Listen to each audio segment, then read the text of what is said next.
जी हाँ, नमस्कार। मैं अनिल यादव आपका अपने इस प्यारे से अनिल एकेडमी चैनल में स्वागत करता हूं। बच्चे, आज मैं जो स्टार्ट करने वाला हूं एक्सरसाइज 2.1 जो कि एनसीईआरटी का क्वेश्चन है। एनसीईआरटी के बुक में का पहला क्वेश्चन है एक्सरसाइज 2.1 का। बच्चे इसको देखिए, ये किस प्रकार से दे रखा है, बढ़िया से अच्छे से समझने की कोशिश करिए। इसको कह रहा if x divide by 3 + 1 comma y -2 divide by 3 equal 5/3 comma 1/3 find the value of x and y। तो इसमें आप देखिएगा कि ये पूरा एलिमेंट है, आप देख रहे हो ना, ये भी एक एलिमेंट है। और इस एलिमेंट को आप देखेंगे इस एलिमेंट के इक्वल होता है, क्योंकि इस प्रकार के सवाल में आर्डर पेयर का विशेष ध्यान देते हैं। तो आइए हम सॉल्यूशन करते हैं। तो आइए लिख दीजिए, इसमें गिवन क्या दिया है, x divide by 3 + 1 comma y -2/3, ये सवाल दे रखा है। यहाँ से आप देखेंगे 5 डिवाइड बाई 3 कामा 1/3 ये है। तो इसमें आप क्या लिखेंगे, सिंस आर्डर पेयर आर, क्या होगा भाई, आर्डर पेयर आर इक्वल। इसका जो आर्डर पेयर होता है, जैसे ये देखिए, ये इसके इक्वल होगा, मेरी बात आप समझ रहे होंगे। अब ये जो है इसके इक्वल होगा, ठीक है ना। तो आप ये बातें लिख सकते हो, और देन ये भी लिख सकते हो, then corresponding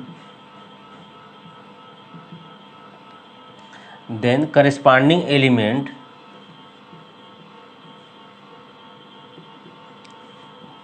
will also be equal,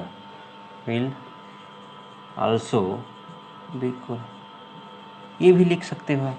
तो यहाँ से देखिए, ये जो है इसके इक्वल होगा, ये इसके इक्वल होगा, तब क्या होगा, तो x divide by 3 + 1 equal of 5/3।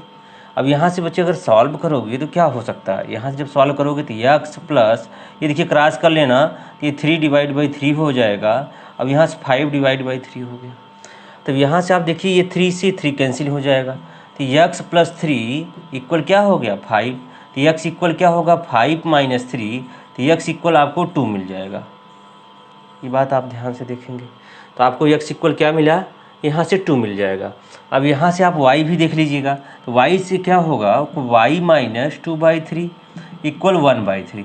अच्छा बच्चे देखिए, y -2/3 है, अगर उस साइड जाएगा y इक्वल 1/3 प्लस ये 2/3 हो जाएगा।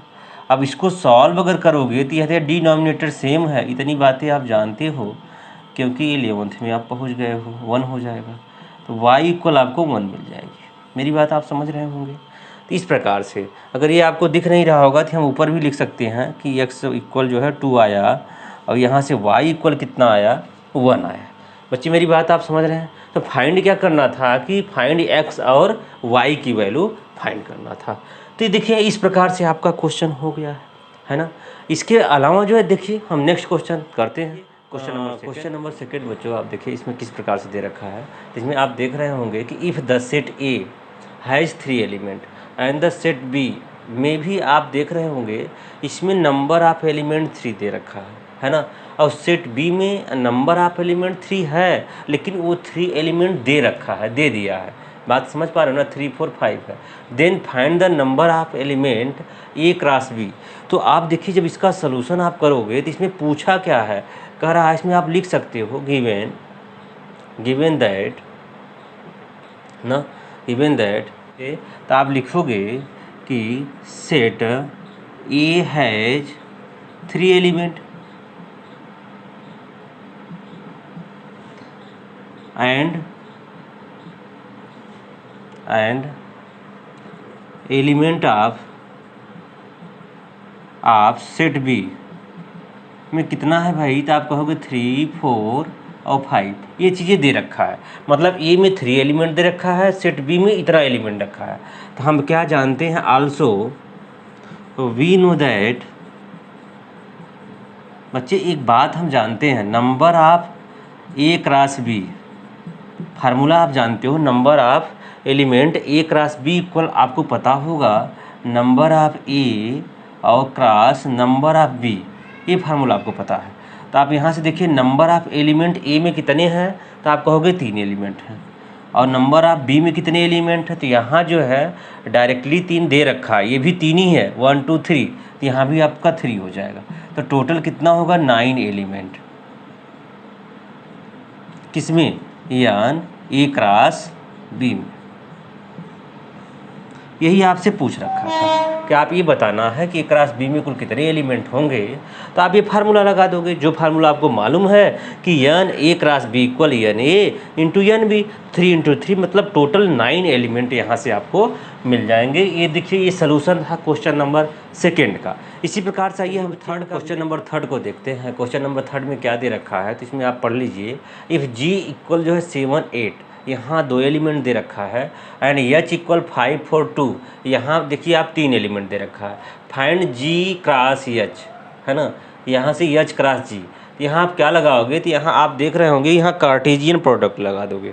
आप कार्टेशियन प्रोडक्ट से आप परिचित हैं, आप जानते हैं इसको, तो इसके सलूशन में हम क्या लिखेंगे, तो आप यहाँ से लिख सकते हो, गिवन भी आप दिखा दो, तो यहाँ से जी इक्वल दे रखा है 7 8 दे रखा है, और बच्चे एच इक्वल कितना दे रखा है, तो यहाँ से आप 5 4 और 2 दे रखा है ना। यहाँ से क्या लिखोगे, कार्टेशियन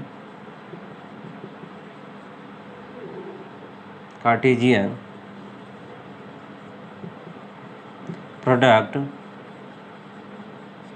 क्या होगा, जी क्रॉस एच इक्वल क्या होगा, आप बताइए।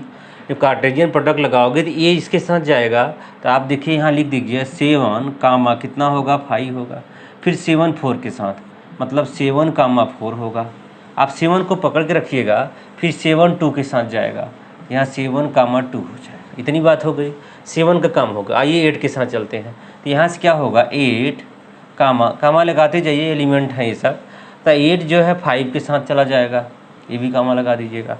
फिर 8 4 के साथ जाएगा, 8 और यहाँ से 4, कि 8 देखिए 4 हो गया, अब ये 2 हो जाएगा, ये हो जाएगा 8 2।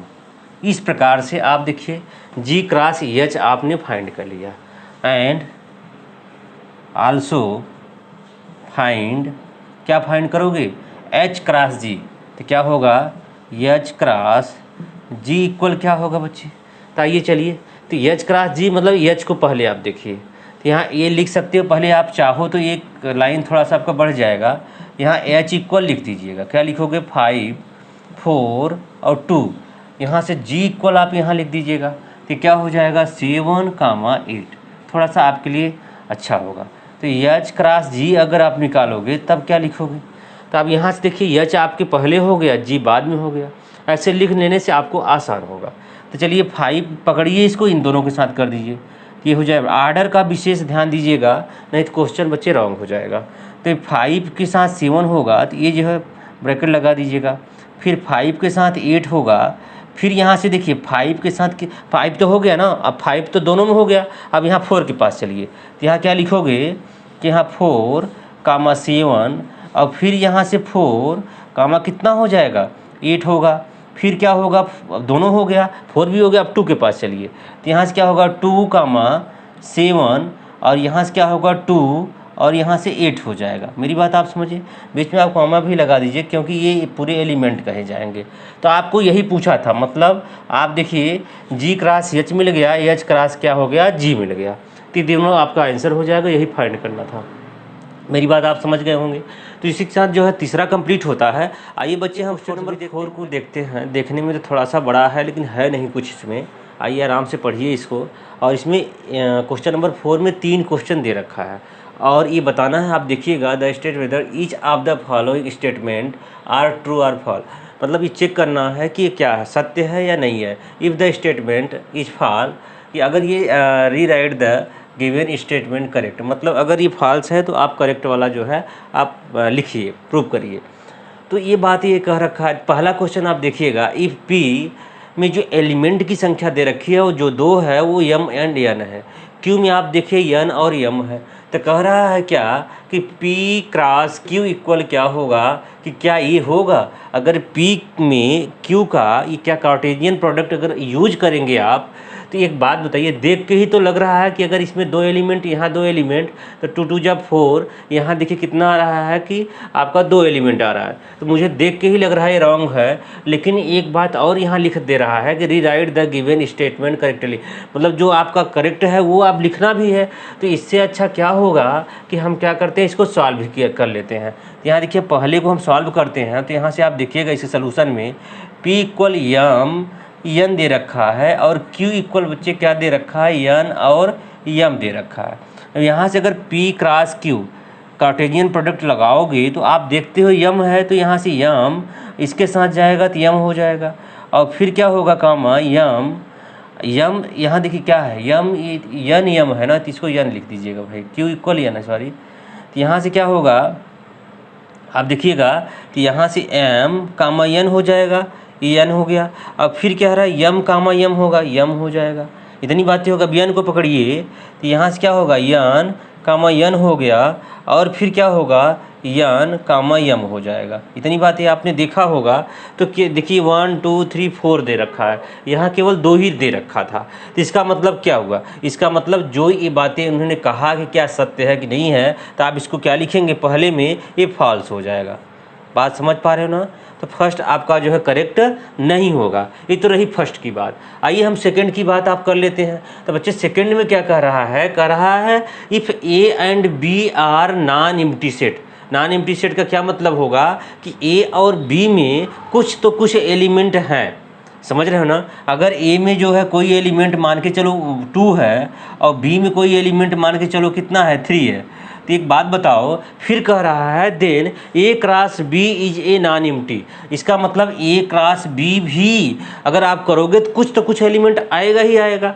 तो यहाँ भी कह रहा है ये नॉन एम्प्टी, ये बात भी सही है। फिर कह रहा है सेट ऑफ ऑर्डर पेयर। उन्होंने कहा कि ऑर्डर पेयर का भी विशेष ध्यान दीजिए कि x comma y such that, अगर बताइए ऑर्डर पेयर का ध्यान देंगे अगर, तो अगर यक्स जो है ए को बताएगा तो वाई बी को ही बताएगा। तो यहाँ से जो बात इन्होंने कहा x belong to A and y belong to B, इसका मतलब ये दोनों बातें करेक्ट है।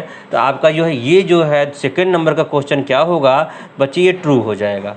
समझ पा रहे ना आप बात को। अगर नहीं समझ पा रहे, हमें लगता है समझ गए होंगे कि ए क्रॉस बी का क्या मतलब होगा। तो ए क्रॉस बी का कोई मतलब नहीं होगा यदि दोनों ए और बी के नॉन एम्प्टी सेट हैं। अगर ए में भी कुछ एलिमेंट होगा, बी में भी कुछ एलिमेंट होगा, तो ए क्रॉस बी करोगे तो ए भी नॉन एम्प्टी सेट आएगा ही आएगा। ए क्रॉस बी क्या होगा, नॉन एम्प्टी सेट होगा। फिर कह रहा है कि अगर आर्डर की बात करेंगे तो यक्स जो है बिलोंग टू ए होगा, y belong to B, y belong to जो है बी होगा। ये भी बात करेक्ट हो जाएगी। मेरी बात आप समझिए। ये तो हो गई दूसरी की बात, पहला फॉल्स, दूसरा जो है ट्रू हो जाएगा। आइए हम तीसरे की बात भी यहाँ लगे हाथ कर लेते हैं। तो बच्चे तीसरे में क्या दे रखा है ये भी देखिए। तो तीसरे में दे रखा है इफ़ ए इक्वल 1 और 2 एलिमेंट और बी इक्वल 3 और 4 element, then A cross B intersection 5 equal 5। यहाँ इंटरसेक्शन की बात किया है, तो अगर यहाँ से आप थर्ड में अगर बी इंटरसेक्शन 5 निकालोगे तो आपको क्या लगेगा कि 5 तो कोई एलिमेंट है नहीं, है ना। जब 5 निकालोगे तो इंटरसेक्शन माने आपको क्या मिल जाएगा, तो अब जो छोटा होता है वही तो होता है। जैसे अगर यहाँ से देखो बी इंटरसेक्शन अगर यहाँ से 5 निकालोगे तो आपका आंसर 5 हो जाएगा। क्यों 5 होगा, क्योंकि बी में तो 3 और 4 एलिमेंट है। बी में कितने एलिमेंट है, तो आप कहोगे बी में जो एलिमेंट की संख्या है 3 और 4 है। और नेक्स्ट 5 में कितने एलिमेंट, 5 में कोई एलिमेंट नहीं है। अब इसके बाद इन दोनों में अगर इंटरसेक्शन की बात करेगा तो एक बात बताओ, अगर यहाँ इंटरसेक्शन लगाओगे तो इन दोनों में कॉमन क्या होगा, तो कॉमन का मतलब 5 तो इसमें भी होगा, बी वाले सेट में भी 5 होगा, यहाँ भी 5 है, अर्थात ये 5 ही होगा। तो एक बात ये हो गई आपका, यहाँ बात ये हो गई कि बी इंटरसेक्शन 5 इक्वल 5 हो गया। अब आपको आंसर क्या चेक करना है, आंसर ये चेक करना है कि ए क्रॉस बी इंटरसेक्शन 5 अर्थात ए क्रॉस 5। अगर ए क्रॉस 5 फिर करोगे तो ए में 1 2 एलिमेंट है और 5 में एक भी एलिमेंट नहीं है, सॉरी ये जो है इंटर क्रॉस है ना, हाँ क्रॉस है। तो ये बताइए अगर ये में कितने एलिमेंट है, 1 और 2 एलिमेंट है, फाइव में एक भी नहीं है, अगर एक भी नहीं एलिमेंट से अगर ये मल्टीप्लाई करोगे तो क्या मिलेगा, यहाँ से आप देखो 5 ही मिलेगा। तो अर्थात ये बात भी जो इन्होंने कहा है ओवरऑल कि ए क्रॉस बी इंटरसेक्शन फाई क्या होगा, फाई के इक्वल होगा, ये भी स्टेटमेंट इनका जो है ट्रू होगा। तो आप देखिए गिवन जो है अगर रीराइट लिखने की बात अगर करता है फॉल्स होगा तभी तो लिखना था, इसलिए आप यहाँ जो है ट्रू लगाएंगे, इसमें भी ट्रू लगाएंगे और पहले नंबर में क्या लगाएंगे, ये फॉल्स होगा। मेरी बात आप समझ गए, तो यही चीज़ आपको करना था। तो हमें उम्मीद है कि मेरी बातें आपको समझ में आ रही होगी। तो चलिए ये 4 आपका कंप्लीट होता है। तो बच्चे जो है यहीं से फिर हम नेक्स्ट वीडियो ला रहे हैं आपको बहुत जल्द। तो आप ये तीनों क्वेश्चन आप कर लीजिएगा, जो भी मैंने कराया है आपको समझ में आ रहा होगा।